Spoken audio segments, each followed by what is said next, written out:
Listen closely, because this might sound crazy at first, but the future of the Pittsburgh Steelers might already be in the building. And the wildest part, a franchise legend just opened the door to it.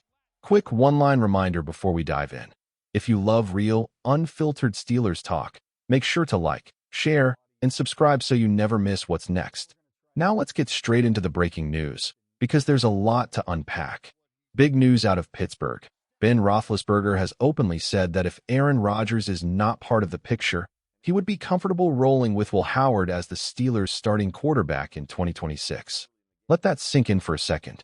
A Hall of Fame quarterback, an 18-year franchise cornerstone, publicly backing a sixth-round pick as the potential future of this team. That alone changes the conversation. Because whether fans want to admit it or not, the Steelers are standing at a fork in the road. The middle ground, that uncomfortable space of being good but not dangerous, has gone on for far too long. 9 wins, 10 wins, a wild card exit, rinse and repeat. And at some point, you have to ask yourself, are you actually building towards something, or just surviving season to season? So here's the uncomfortable but necessary question early on. Do the Steelers finally need to take a real swing, even if it scares people? That's where Will Howard comes into the conversation. The idea isn't that Will Howard is guaranteed to be a superstar. That's not the argument. The argument is that starting Will Howard in 2026 represents a boom or bust direction.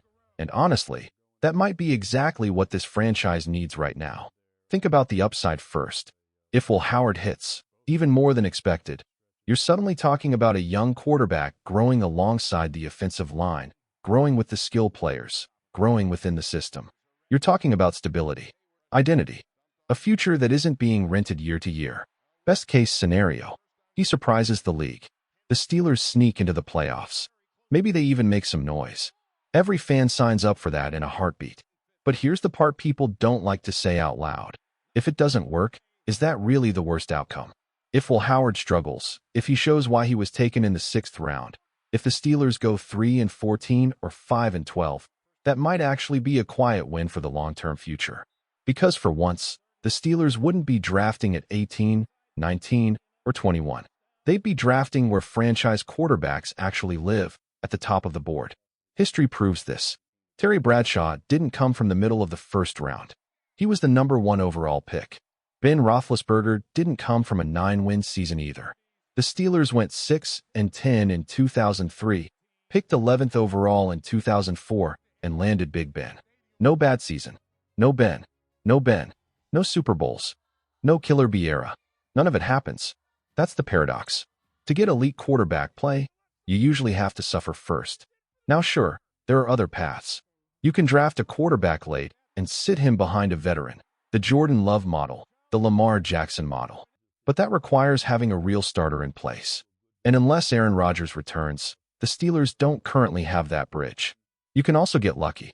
Brock Purdy, Dak Prescott. But those are outliers, not blueprints. The league is filled with proof that most elite quarterbacks are top 10 picks for a reason. That's why Will Howard is such a fascinating gamble.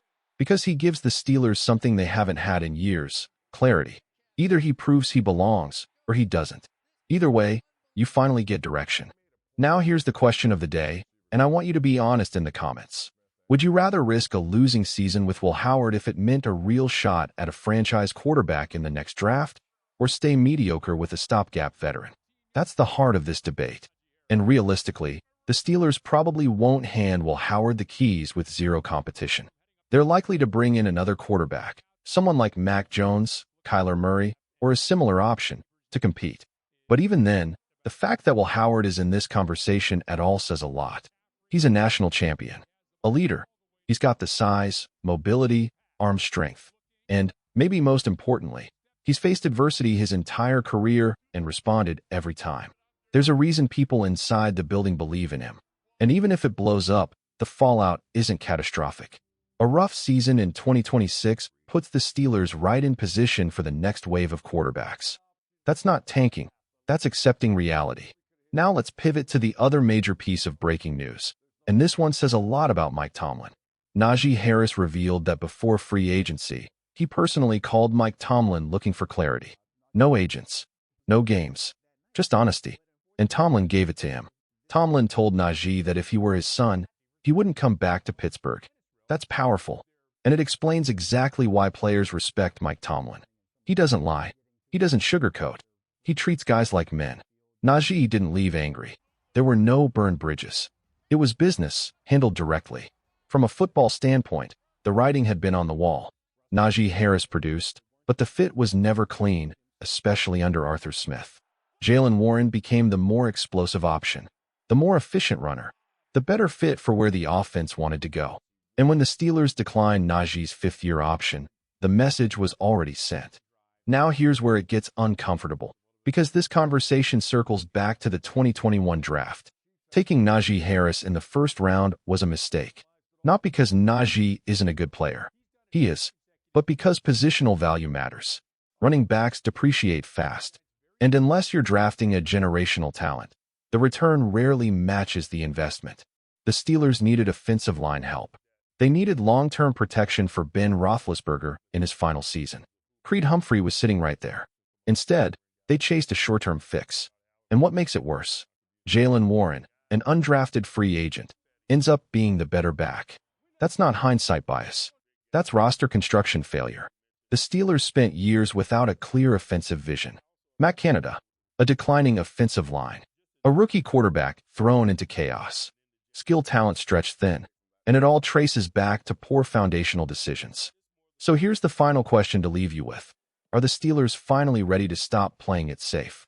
Because whether it's trusting Will Howard, embracing short-term pain for long-term clarity, or admitting past mistakes, real change only happens when comfort disappears. And maybe, just maybe, that's exactly where the Steelers are headed. And this is the moment where the Pittsburgh Steelers have to be brutally honest with themselves. Do we actually want to chase greatness again, or are we still okay living in the middle? Because the truth is, Will Howard isn't a safe option, and that's exactly why this conversation matters. Safe hasn't worked. Safe has kept this team stuck in neutral year after year, winning just enough games to feel respectable, but never enough to feel dangerous. Will Howard doesn't have to be perfect.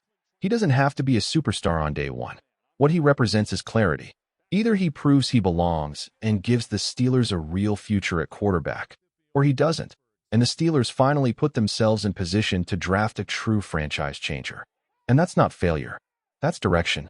Mike Tomlin showed us what leadership looks like when he was honest with Najee Harris. No politics.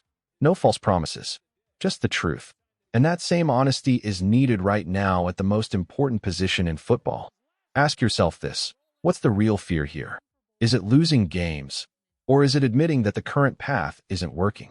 Because sometimes the only way forward is to stop protecting the present and start building the future. Sometimes you have to be willing to take a step back if it means finally moving the franchise forward. This isn't about tanking. This isn't about giving up. This is about choosing a lane and committing to it, fully.